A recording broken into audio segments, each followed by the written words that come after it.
All right, Shalom. First and foremost, I want to give our praise, glory, and honor to Yahweh, Bahashem, Yahweh Shai, Bahashem, Harakah, Kodash, Bakatam. Double honor to the apostles and the elders of Great Millstone, and to all I can across the globe. Pushing the word truth and say, I want to say Shalom. This is a little walk and talk. I really don't have a title. But I want to get into Hebrews, the 10th chapter. And, this is what, kind of has the name of the title. I don't know everything, but I do know this one thing, and we're not guaranteed of having, we're not guaranteed of nothing. All right, but I know one thing, that if we stop pushing the word and doing the work, we are going to get destroyed. So Hebrews 10 and 22 says, let us draw near with a true heart and full assurance of faith, having our hearts sprinkled from an evil conscience and our bodies washed with pure water. All right, and us being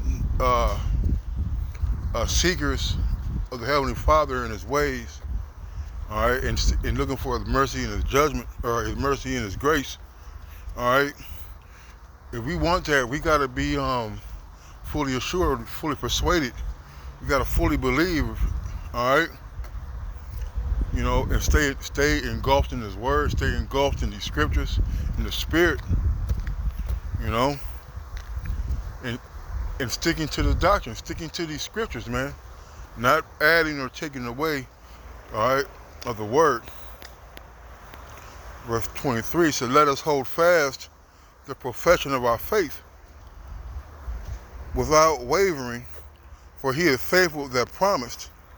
All right, so our job is to hold on, to endure. All right, our job is to get tough when the going get rough. Because it's talk about hold on, or cast out your confidence you have in the Lord, your faith you have in the Lord. All right, we don't want to abandon what the Lord has given us, man, which is what? A chance of salvation. All right, if you would, strive and endure unto the end. Let us hold fast to the profession of our faith without wavering, for He is faithful that promise, man. Hey, the Lord is not slack. The Lord is not going to renege. He's not a man that should lie.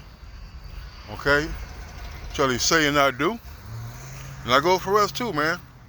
There's a reward for our work. Verse 24, it says, and let us consider one another to provoke unto love and to good works. And our job is to encourage, man, to edify, to build brothers up, all right, to help give them the strength through the Spirit of the Lord, because only the Lord can give us strength. But they see our strength and hope, all right, it can thereby encourage them to endure, to go harder, all right. That's why we be on about going to lessons, going to sit-downs and live shows and classes, and just assembling and fellowshipping together. Not only are we strengthening a bond amongst us, but we're strengthening our bond with the Lord. Not forsaking the assembling of ourselves together, as the manner of some is, but exhorting one another, and so much the more as you see the day approaching. All right, we know that we're at the end. We know we're in the last of the days, man. All right, so we gotta strengthen and motivate, all right, into push and urge brothers. And we almost here, man. We can see the finish line. All right, and we're getting near and near to it, and we're starting to see these prophecies come to pass.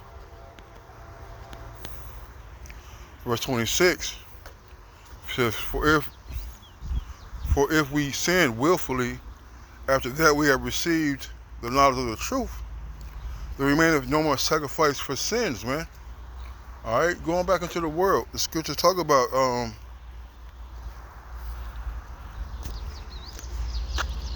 taking the hand off the plow.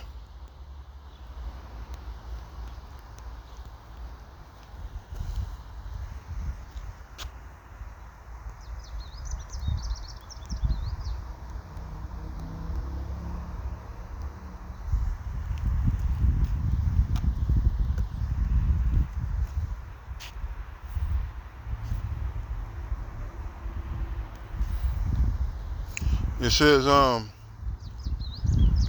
Luke 9 in 62, it says, and Yahushua said unto him, no man having put his hand to the plow and looking back is fit for the kingdom.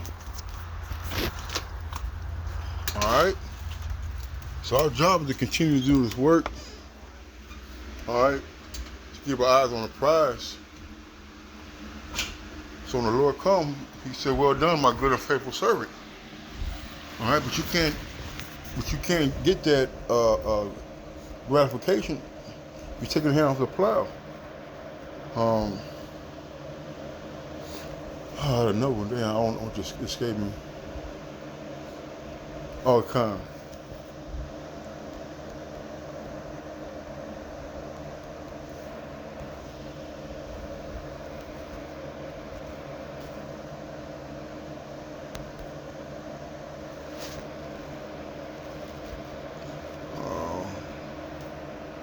Salaki.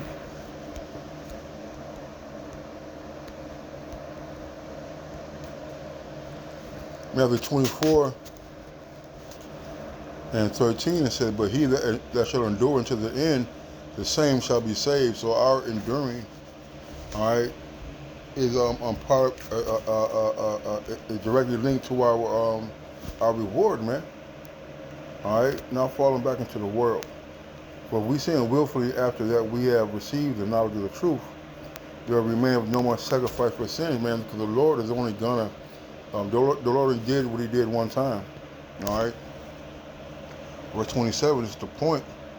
But he said, but a certain fearful looking for of judgment and fiery indignation which shall devour the adversaries. All right. So one thing we do know that if we don't endure to the end, all right, if we go back into the world, take our hand off the plow, one thing we do know that's going to happen is we're going to get a judgment, a fearful judgment, a fiery judgment. All right.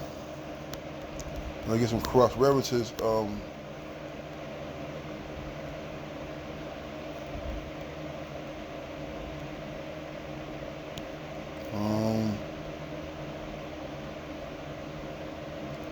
was something that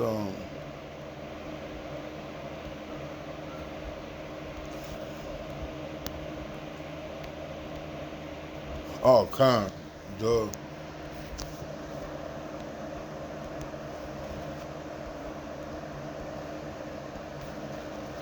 It's 1 Corinthians 9 and 16 says, although I preach the gospel, I have nothing to glory of, for necessity laid upon me.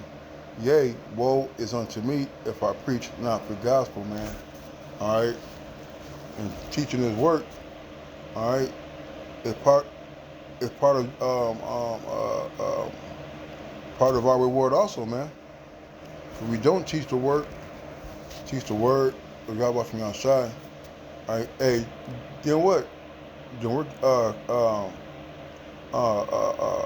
guilty of the blood, having blood on our hands, man. You see? So we have this truth. Our job is to teach it and to push it until when? What did the Lord say? He told Jeremiah, right?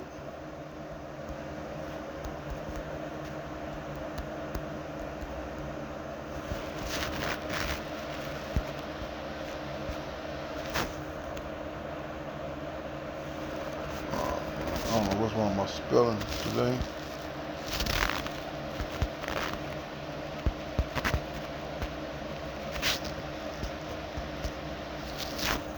Isaiah 6.